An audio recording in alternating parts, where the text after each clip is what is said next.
बिस्मिल्लाहिर्रहमानिर्रहीम। अस्सलामु अलैकुम वरहमतुल्लाहि वबरकातुहू। मुअज़्ज़ज़ नाज़रीन, एक ऐसा परिंदा जिसको हम लोग मनहूस समझते हैं, इस परिंदे को लोग उल्लू के नाम से जानते हैं। कुछ लोग इसको घर में परेशानी लाने वाला परिंदा भी कहते हैं। कुछ लोग तो यूँ समझते हैं कि जिस घर में ये परिंदा बोल पड़ेगा या जिस घर में ये परिंदा आने लग जाएगा तो इस घर में बहुत बड़ी मुसीबत आने वाली है या किसी की मौत होने वाली है। ये परिंदा हमेशा वीरानों में ही क्यों रहता है? आखिर ये परिंदा क्यों सबसे छुपकर वीरानों में रहना पसंद करता है? इस परिंदे ने करबला के दिन क्या किया था? इसके मुतालिक हम आपके साथ मालूमात से भरपूर वीडियो शेयर कर रहे हैं, लिहाजा इस वीडियो को ज़रूर देखें। नाजरीन, उल्लू को आपने अपनी ज़िंदगी में कभी ना कभी तो ज़रूर देखा होगा। आपने महसूस किया होगा कि ये परिंदा हमेशा उदास ही रहता है और हमेशा वीरानों में ही रहता है। इसकी वजह यह है नाजरीन कि एक बार एक शख्स हज़रत इमाम जाफ़र सादिक रज़ी अल्लाह ताला अन्हु की खिदमत में हाजिर हुआ। उस शख्स ने अर्ज़ किया कि आप मुझे बताइए, ये जो उल्लू परिंदा है ये हमेशा वीरान जगहों पर क्यों रहता है और ये हमेशा उदास उदास ही क्यों रहता है? आप रज़ी अल्लाह ताला अन्हु ने फरमाया, ऐ शख्स जिसे तू आज इस परिंदे को देख रहा है, ये वैसे परिंदा हमेशा से नहीं था। ये परिंदा हमेशा वीरानों में ही नहीं रहता था और ना ही उदास रहता था। इसके साथ एक वाक़या पेश आया है। इस वाक़ये के बाद ये परिंदा उदास उदास रहने लगा है। ये सुनकर उस शख्स ने अर्ज़ किया, ए हज़रत, क्या हुआ था इस परिंदे के साथ और क्या वाक़या पेश आया था? हज़रत इमाम जाफ़र सादिक रज़ी अल्लाह ताला अन्हु ने फरमाया, ऐ शख्स, ये उल्लू नाम का परिंदा प्यारे नबी सरकार दो आलम सल्लल्लाहु अलैहि वसल्लम से बहुत मोहब्बत करने वाला है और हमारे प्यारे नबी सल्लल्लाहु अलैहि वसल्लम की आल से बहुत मोहब्बत करने वाला है।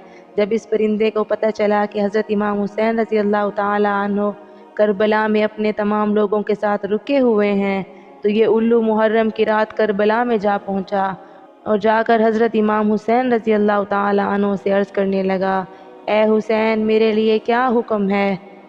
तो इमाम अली मकाम ने फरमाया, ए परिंदे, यहाँ से चला जा, क्योंकि कल जो भी हमारे नबी सल्लल्लाहु अलैहि वसल्लम की आल के साथ होने वाला है वो तुम नहीं देख पाओगे।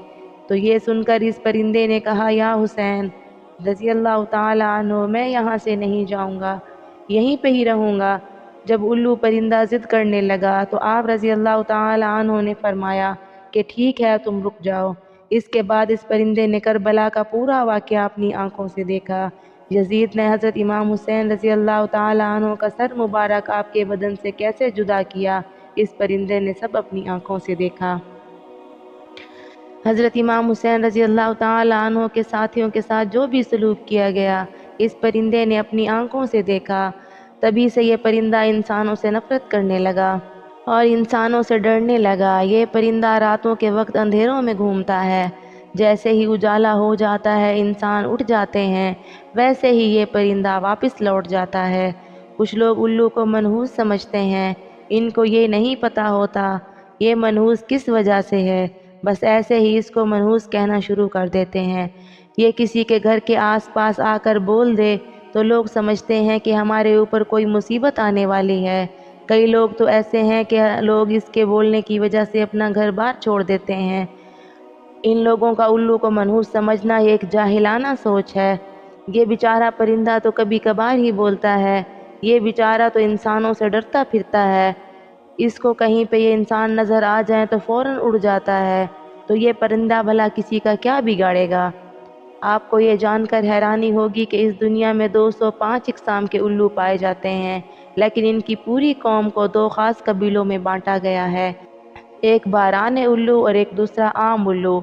आपको याद रहे कि चूहे, कीड़े मकोड़े वगैरह इंसानों के दुश्मन होते हैं और इनके खेतों के भी दुश्मन होते हैं, लेकिन उल्लू इनको अपनी खुराक बनाकर करोड़ों का अनाज बचाता है।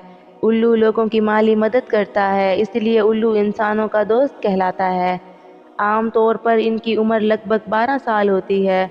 उल्लू अपना घोंसला पेड़ों की खूह में बनाता है या फिर अपना घोंसला वीरान जगह पर बनाता है या किसी वीरान कुएं में बनाता है।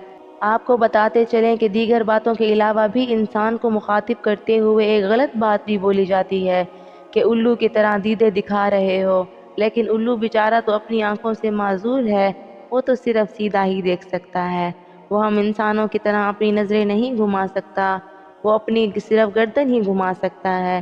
تو کچھ لوگ الو کا طعنہ دے کر لوگوں کو کہتے ہیں کہ الو کی طرح کیا دیکھ رہے ہو، دوسرے پرندوں کی نسبت اس کے پر بہت ہلکے ہوتے ہیں اور ملائم بھی ہوتے ہیں، اس لیے جب یہ اڑتا ہے تو اس کے پروں کی بالکل بھی آواز نہیں ہوتی۔